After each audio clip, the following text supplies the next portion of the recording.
como tú sabes, han llegado pues 800.000 cubanos en los últimos 3 años. Algunos dicen que 900.000. Y vienen con una propaganda, idea, claro, como llegamos todos, y que tenemos que aprender de cero. Ajá, de cero. Y el régimen castrista es totalmente pro-iraní, pro-palestino, pro-Hamas, pro-terrorista. Todo lo y que hemos es. hablado de ese factor. Siempre se habla del factor histórico, del territorial, del religioso, pero esa línea ideológica que ahora vemos, se nos salta en las narices, pero que desde los años 70, desde que la Unión Soviética rompe relaciones con Israel, la izquierda va como corderillo, poco a poco alineándose contra el porque sionismo, seguían la ruta y la ideología de la Unión Soviética. Pero cayó la Unión Soviética y ellos se sintieron como que perdimos todo. Entonces los sobrevivientes de la caída de la Unión Soviética fueron Assad de Siria, Castro de Cuba y Daniel Ortega. Esto es lo que sobrevivieron la caída de la Unión Soviética. Bueno, en Norcorea, Vietnam. Claro, pero Vietnam estos capitalizado también. Claro, ellos se capitalizaron y Norcorea yo lo adjudico no a la Unión Soviética, sino a la China. Claro. Entonces es más ahí pegado a la China, claro, a los chinos. Pero los que verdaderamente juraban y perjuraban por la grande nación de la Unión Soviética, el gran ideólogo de ellos, no sé qué, cayó y ellos se sintieron que ¿cómo vamos a hacer? Recuperaron y quedaron en el poder de una manera u otra y sobrevivieron la caída de la Unión Soviética. Claro, porque qué curioso, volviendo a la historia, ¿no? Stalin, el stalinismo, el comunismo, era tan antisemita como el fascismo y como el nazismo. Sí. Cuando Hitler decide invadir la Unión Soviética, que eso sorprende a Stalin, Stalin trató de evitar, tuvo todos los pactos del mundo con Hitler, eso hace que la Unión Soviética termine irónicamente en el bando correcto de la historia. Y el bando correcto de la historia pues se horroriza con el holocausto nazi contra los judíos. Claro. Entonces hay un periodo en que juegan los comunistas soviéticos y Stalin a no parecer antisemitas, pero después empieza con la persecución de los médicos, que es una cosa loquísima. La mayoría de los médicos soviéticos de la época eran judíos. Stalin le da una paranoia de decir que los médicos estaban conspirando y que no sé. Y ese evento terrible donde él le da una apoplejía y nadie se atreve a llamar a un médico porque era judío. O porque ya los médicos estaban satanizados por contaminación.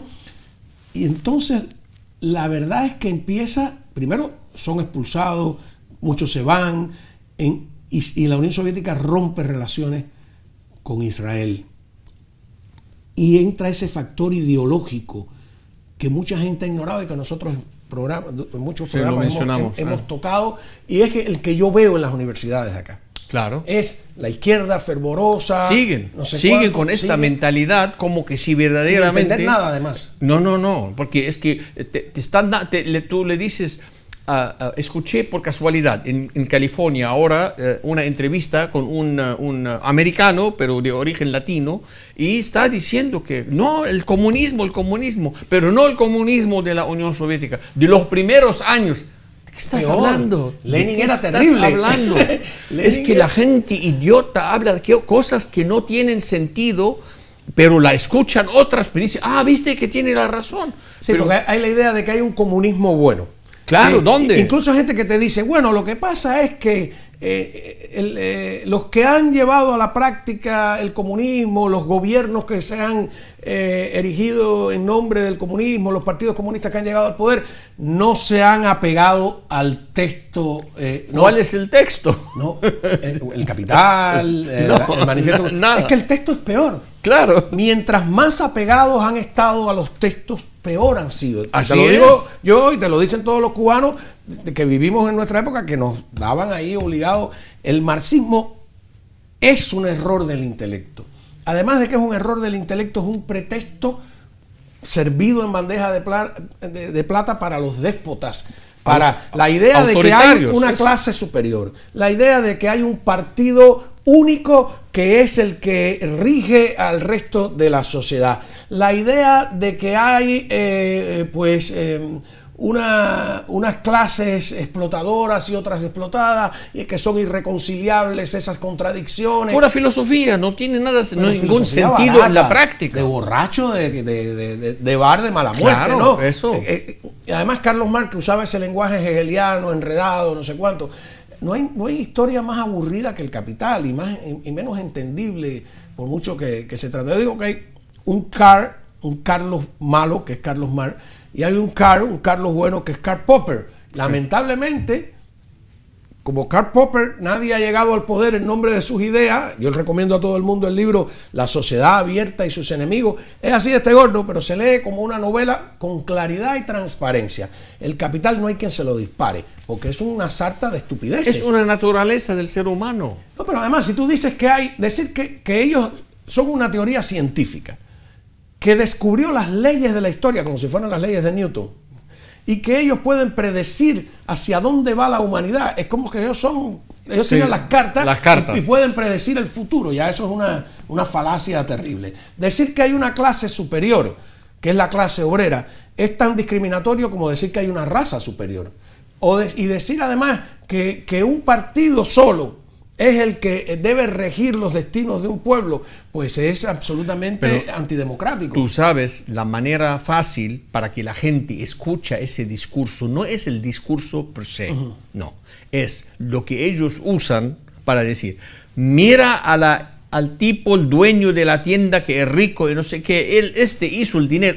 Empieza la envidia, empieza el resentimiento, y esto, los que tienen envidia y resentimiento, creen en estos cuentos porque culpan su miseria por no trabajar, por no producir, por no ser inteligente, por no estudiar. Todo eso lo culpan a la gente que tiene, y viene esta teoría y le convence. ¿Ves? Yo te dijimos nosotros para que tú eres bueno, tú eres produciente, tú eres, pero la culpa no es tuya, es la culpa del que hizo dinero, del que estudió. Claro. Entonces ahí el tipo dice, yo soy inocente, mira, la culpa es del tipo, no es la culpa mía. Hay una frase que no sé si es que Marx se la robó a Víctor Hugo, esa de que detrás de toda fortuna hay un crimen. Sí. Es mentira. Claro detrás que es de mentira. mucha fortuna hay esfuerzo, hay trabajo, pues sí, hay inteligencia. Otra cosa que a mí me llama la atención de toda esta izquierda belicosa, antisemita, retórica, es el cuento de la sociedad de consumo. Como los regímenes de economía centralizada fracasan, son incapaces de producir bienes de consumo, entonces han inventado el cuento de que esa es una sociedad de consumo. Digo, pero ¿qué es una ofensa? Pero ellos, claro, es por ellos eso en sus casas consumen bastante. Ellos usan estas retóricas porque esta les llega al que no tiene. Ahora, hay que ser también un poco lógico. Los que tienen poco son más de lo que tienen mucho. Claro. En el medio, esta es el capital, a donde la gente sube del que tienen poco y queda en el medio, clase media que llamamos, clase media baja, mediana, alta, y después tienes, pero todo esto es, como lo llamaba el presidente Reagan, trickle down economics.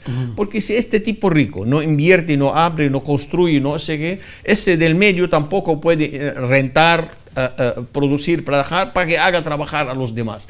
Y los demás que están en la clase, que no tienen, se educan, se pasan. No hay, las pruebas de que la educación hace pasar al pobre a un nivel mediano, ya hay muchos. Y sin tener, como se dice, grupo étnico. El mejor ejemplo, la mejor prueba la tenemos en Singapur. Singapur en los años 60 era entre los 5 países más pobres del mundo. En los años 90 se convirtió entre los países más ricos, los 10 más grandes, más ricos del mundo. ¿Cuál es la diferencia entre Singapur y otro país? Es un país que tiene multiétnico, que tiene multireligión y distintas clases sociales, y era lo más pobre y miserable en el mundo. ¿Por qué llegaron allí, a donde están hoy? Empezaron con la educación primero.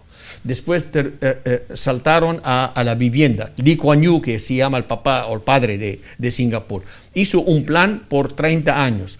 Empezamos con la educación, educar a todo el mundo. Después, el que tiene propiedad no la destruye como el que renta, como que es dueño. Pero la segunda fase era lo mejor, que todos los ciudadanos tengan propiedad, porque la van a proteger, es tuya.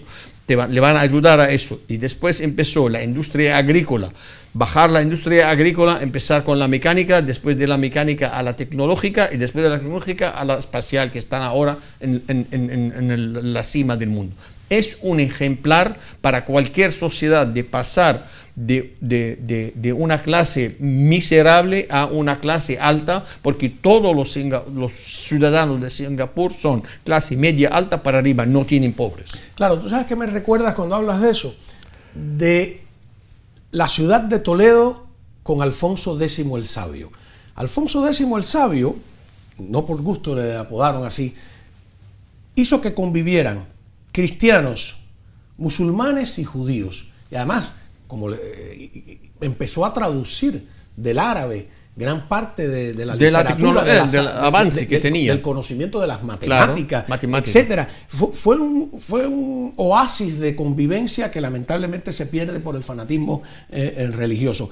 Pero cómo las mentiras, es importante el público, cómo sobre todo los que nos criamos en la Cuba comunista, o nos malcriamos o nos maleducamos, nos meten en la cabeza prejuicios que ya vienen, y precisamente la palabra prejuicio es eso, un juicio previo que tú tienes de algo sin que lo analices. Contra el comerciante. Claro. Es una cosa que viene de hace mucho tiempo. Claro. Cuando Shakespeare escribe El mercader de Venecia, nunca ha visto un judío en su vida. No lo había en la Inglaterra de la época. Y es una caricatura de lo que puede ser un mercader, de lo que puede ser un judío, etc. El mercader, el comerciante, no es una persona ambiciosa, egoísta, que te quiera hacer trampa. Es el primer personaje que trae paz a la historia de la humanidad. Porque deja, antes del mercader, yo quería lo tuyo, te daba un palo en la cabeza y te lo quitaba. Para quitarte, el ¿no? mercader lo negocia, yo te doy esto, tú me das lo otro. Por lo tanto, es un personaje que trae prosperidad, que trae paz, que trae avance. Entonces, ¿por qué está denostado por el marxismo el mercader? Lo que no saben, ¿de dónde viene esta criatura? Esta viene de los cananeos que después se convirtieron en judíos y fenicios. Ellos vivieron toda la vida con el trueque. Los fenicios conquistaron el Mediterráneo con el comercio.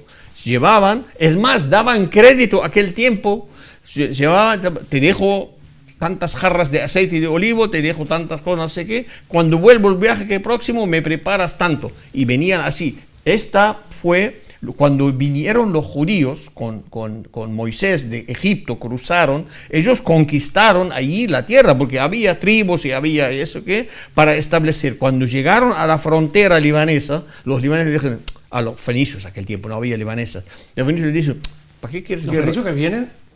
De los cananeos también. Exacto, claro. Entonces decía, hay un cuento que dice que cuando la misma llegaron de cartagineses. Exacto. Aníbal. Le dijeron a los judíos, ¿para qué quieres guerra? ¿Qué tienes que vender? Te voy a cambio, tú me das no sé qué. Y no hubo una bofetada entre los dos, porque los dos eran comerciantes. Otra mentira, la clase burguesa. Bueno.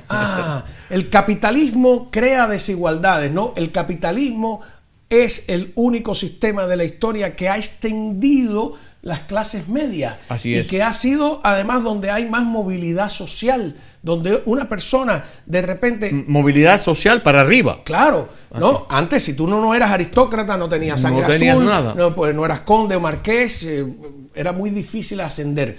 Y luego hay otro detalle muy importante de la libertad y del capitalismo y de la burguesía. La burguesía es la primera capa social, vamos a llamarle así, o la primera clase social de la historia que asciende económicamente sin necesidad de obtener el poder político. Sí. Antes, para obtener favores económicos, para crecer económicamente, necesitaba formar parte del poder político y no tan antes. Durante el PRI en México había una famosa frase que era: vivir fuera del presupuesto del gobierno es vivir en el error. Claro. ¿Tú quieres saber si un país es libre? ¿Cuánto dependen o no los comerciantes? Del gobierno. Del gobierno. Por eso todo yo creo que estoy de acuerdo con la administración actual, no sé si lo van a lograr o no, hay que eliminar regulaciones, hay que hacer más fácil la creación de empresas. Por ejemplo, hay que criticar a Tallahassee. Ahora de repente, para este canal, para crear una empresa, se están demorando un montón de tiempo. Vaya, comparado con otros países, rápido. Pero una característica de un capitalismo ágil es que tú no tienes muchas dificultades para crear una... Esa es la ventaja que tiene Estados Unidos comparando con otros países. En Europa en Centroamérica es un dolor de cabeza.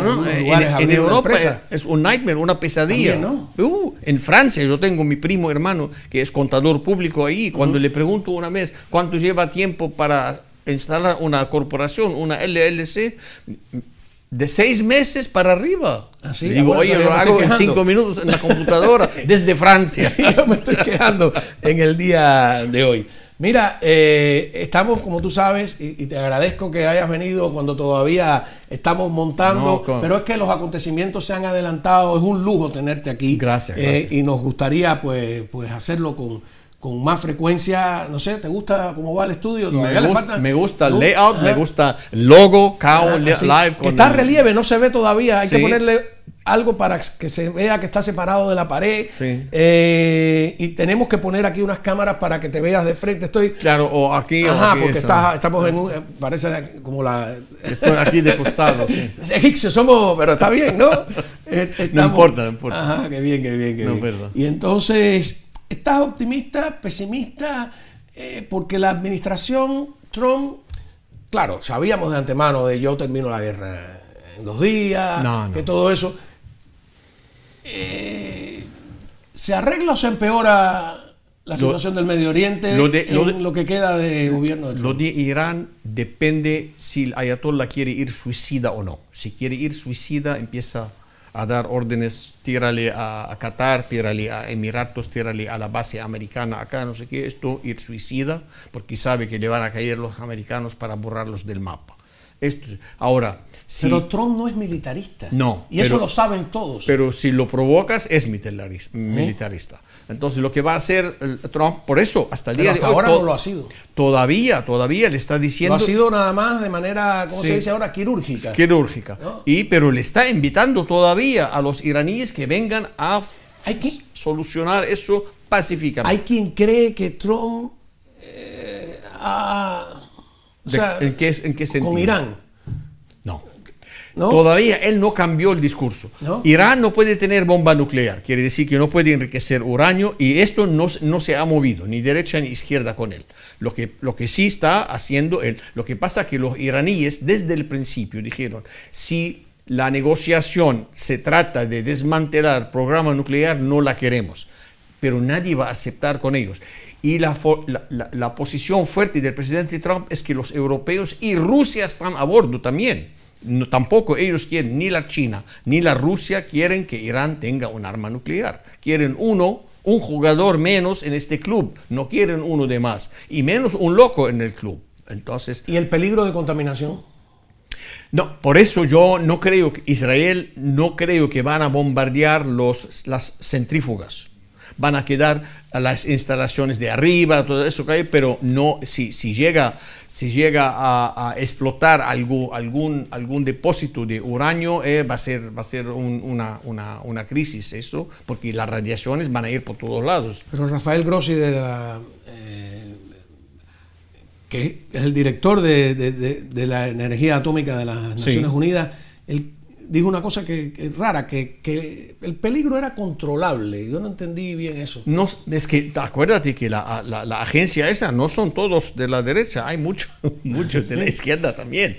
Es que ellos ven de un lado que Israel y Estados Unidos tienen toda la razón, pero no le quieren dar una victoria, ¿me entiende? Que no, hay que quitarle ese programa a Irán. Ellos simpatizan con el discurso del ayatollah. ¿Quién es Estados Unidos que nos dicta que hacemos una cosa o la otra? Yo estaba escuchando hoy el canal France 24 en París, después del discurso de Macron, y había gente ahí, dice, pero esto no, digo, hasta cierto punto es dictación de Estados Unidos al mundo. Pero señor, si no fuera por Estados Unidos, usted no está sentado ahí en la mesa hablando en francés. Imagínate. Así que... ¿Hoy hablaron Trump y Netanyahu? No sé, no, al menos yo no supe. ¿No? Que yo desde la mañana de una estación para no te han llamado a decir.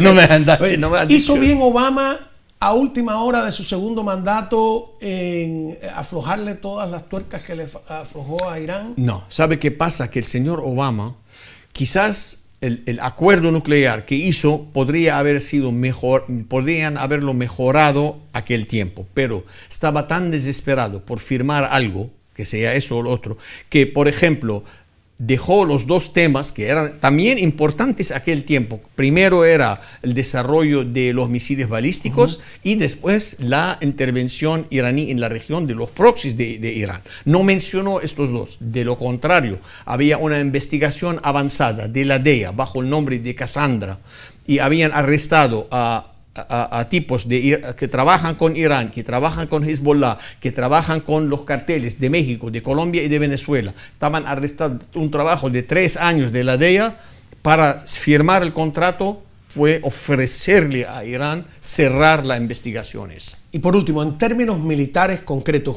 ¿qué logró el ataque de Israel?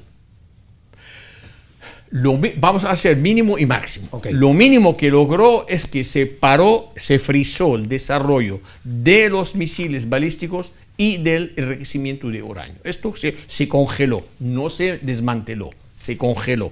Ahora, lo mejor puede ser, vamos a ver los resultados de los bombardeos, podría ser que a 30 metros debajo de la tierra está la centrífuga de uranio funcionando, pero arriba de esto está enterrada bajo 20 metros de tierra. Esto es el mejor caso. Las bases de lanzamisiles balísticos fueron la mayoría que estaban instaladas, listas para lanzar misiles, fueron destruidas. Los que están lanzando ahora son las que estaban en reserva. Y tercero es la capacidad iraní de detectar los aviones por radares y por misiles antiaéreos está bajo cero. ¿Cómo no? Dos apuestas. Desmoronamiento del régimen porque hay un movimiento popular, democrático. Y incluso, internacional también. Ajá.